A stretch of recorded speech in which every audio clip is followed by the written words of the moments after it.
Hey guys, welcome back to my channel.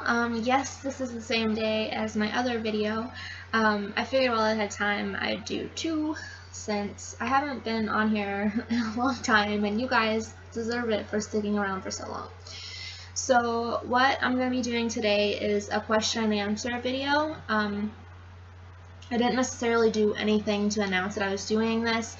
So if you didn't get to ask a question, don't feel bad. In the future, I will announce that I'm going to be doing them so that you can ask questions if you want to.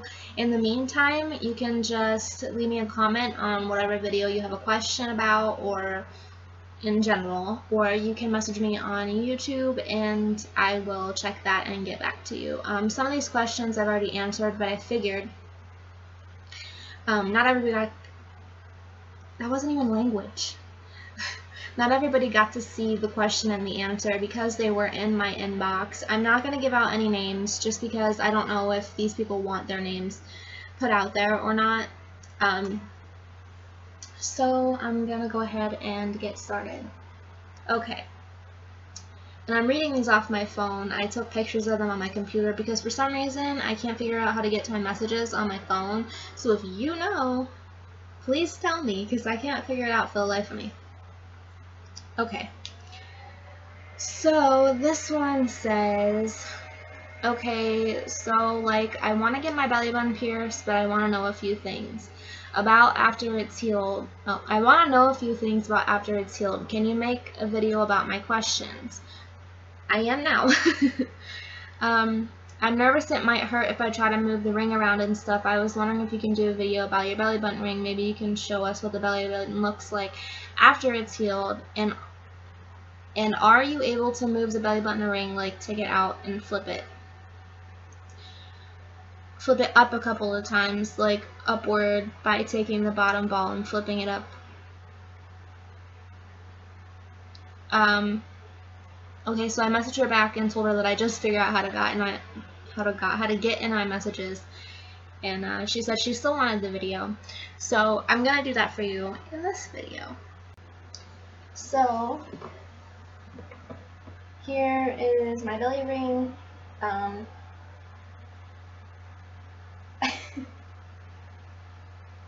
can't get a hold of it because of my nails, but yes, I can flip the bottom ball all the way up. I'm not going to take it out just because it's a pain in the butt to get in, but I can spin it all the way around. Yeah, that's it. So, I hope that answered some of your questions. Yes, it hurt, but I was only 107 pounds, I think, when I got it done.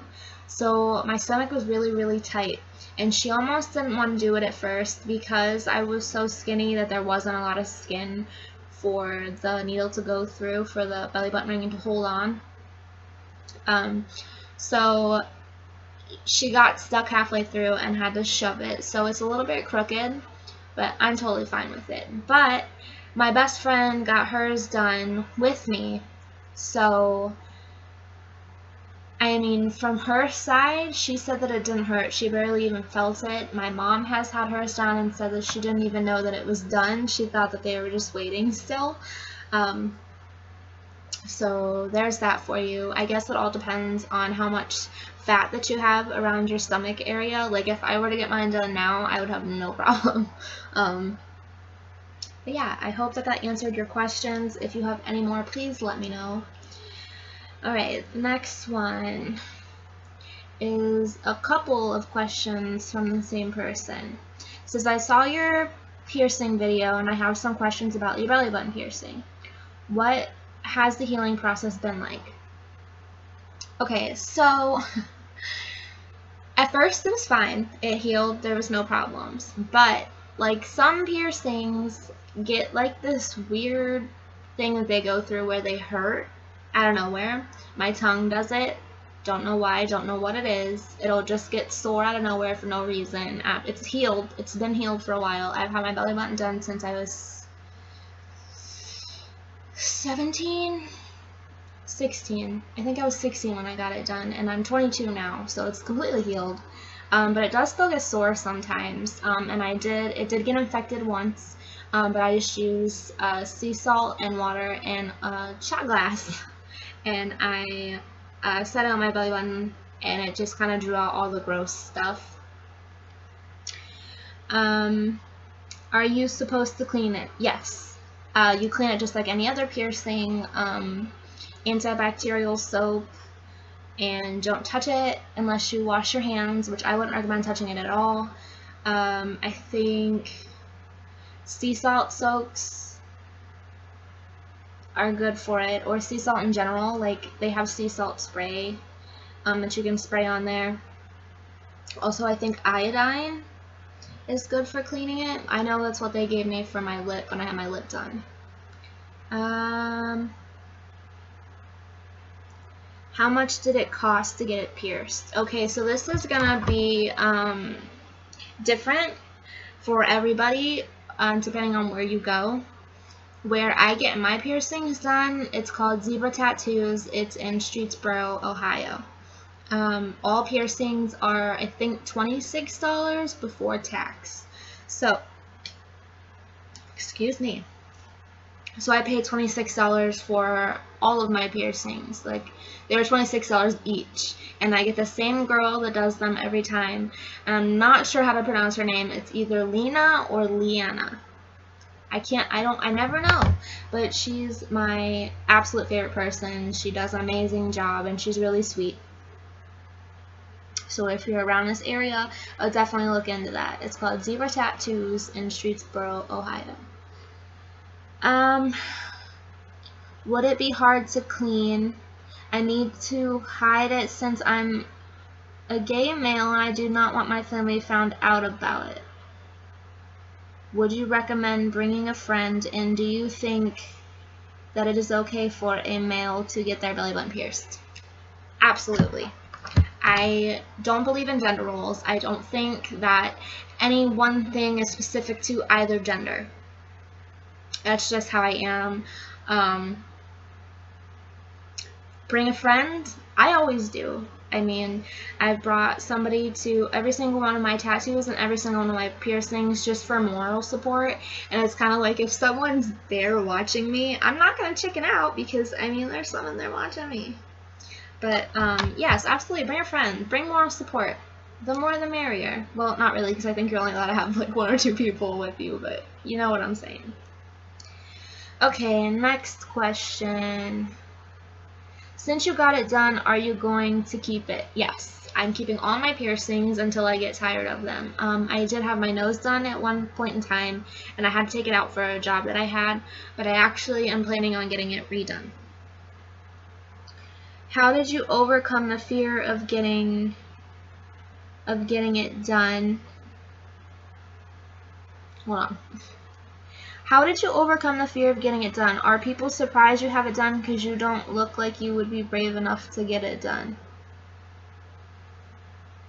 I'm not sure what this question is referencing to, because it was on my piercing video, and I have a lot of piercings, so I'm not exactly sure which one it is. But, oh, it's... Okay, it's from the same person. And it says, were you scared to get your tongue pierced? Yes, absolutely. I was terrified because a lot of things can go wrong when you're getting your tongue done. You have a major vein that runs down the middle of your tongue. Some people split, so it's really easy for them, but mine is straight down my middle of my tongue, so my tongue ring is actually a little bit crooked. I was absolutely terrified. I went with my ex-boyfriend. We both got ours done at the same time. I think that was the one that I was the most scared to get. It was my It was my second piercing. I got my lip done and then I got my tongue done. So it was my second piercing. I had only ever had my lip done. I was terrified to get my tongue done, to the point where I was in the bathroom and I was like freaking out. Didn't know if I wanted to do it. I ended up doing it and I don't regret it. How did you overcome the fear of getting it done? Are people surprised that you have it done because you don't look like you'd be brave enough to do it? That was kind of an insult. I overcome the fear just by pushing myself to get it done because I knew I wanted it and I knew that I wasn't going to regret it, so I just did it. And as for me not looking like I'm brave enough to get it done, I had a child, all natural with no drugs, so why do you think people judge you all the time? Isn't nowadays getting your tongue pierced for girls as popular as getting your lobes done? There's always going to be people that judge you no matter what you're doing. Piercings and tattoos just have a bad rap. Not so much now as they used to, but I mean, generally when somebody that doesn't like piercings or tattoos looks at you and sees that you have them, they kind of make assumptions that you're just like a bad person or that you're like a rebel. I don't personally think it's fair because most of the nicest people that I know have tattoos and piercings. They're no different than people without them. They just like different things than you do. So, I mean, yes, it is as popular as getting your lobes done, but it's not as acceptable in our society, which is really fucked up. Do you consider yourself super brave for getting it done? Do people judge you because of it, or it's not a big deal since so many girls have it done? I mean, I don't consider myself brave for doing it because there's people that do a lot more things that terrify me that I would never be able to do. Like joining the army, terrified of that, would never be able to do that. Some of my good friends are in the army, and I think they are the bravest people that I know. Do I consider myself brave for getting my tongue pierced? No. And as for people judging me, like I said, there's always going to be someone that judges you no matter what you're doing. So just don't even worry about it. Just ignore them. Let's see what else. Okay, these are from my review on, what was it? I can't remember what brand it was. Oh, Vito Sassoon, the Blue Black. I hate saying that word too when I recorded it, or when I was like editing that video. I was like, why do I keep saying that word, Blue Black? Like, it just sounds stupid. Okay, this question says, how long did you leave the dye in for? I always read the box and I follow the box's directions no matter what. I actually haven't used box dye in a really long time because it's terrible for your hair. So if you're going to dye your hair, I highly recommend going to like a beauty supply store and talking to someone there. I don't think it's a good idea. I used this dye, but I never actually got blue tint, just black. Everybody's hair is different. I know that's not really a question, it's kind of just a statement, but I just want you to understand. Okay, so everybody's hair is different. Your hair has different porosity than other people's. So, I mean, hair texture plays a big part in it. Previous colorings play a big part in it. So, maybe try a different brand. I'm not sure. Okay, this is on my hair color removal video. It says, can I use something else besides vitamin C? I'm sure that you could. I would definitely look up videos about it because I'm not 100% sure, but I always use vitamin C to strip color out of my hair. You could try the mixture without vitamin C. I'm sure that it might lighten it a little bit, but I think that the main component in that removal process is the vitamin C. Don't quote me on that because I'm not positive, but I think. I just dyed my hair with the same one you got, and I actually did what I actually did what you did and read the directions, and my hair was lighter than yours, and it's not blue at all. Do you think you know what went wrong? No, I don't. I'm sorry. I wish I could give you answers, but I really don't. Like I said, everybody's hair is different, so it just kind of depends on your hair. I don't think your hair being lighter than mine had anything to do with it, because most hair dyes, I don't think really matter what color your hair was before, unless you're like blonde trying to go to like brown or something, because there's not enough pigment in your hair for the color, and it'll turn like a mousy gray color. So don't do that. I've done that, and it's a horrible idea. Alright, let's see if we have any more. Yeah, I think that was it. Okay, so if you guys have any questions, just leave them in the comments below of this video, and I will do another question and answer. So any questions that you want to ask me and have them be answered in a video, leave them in the comments in this video, and then I will do another video for you guys. I think that's all. I love you guys, and I will see you in my next video. I hope that you have an amazing day or night, depending on when you're watching this. Yeah, I will see you guys later. Bye.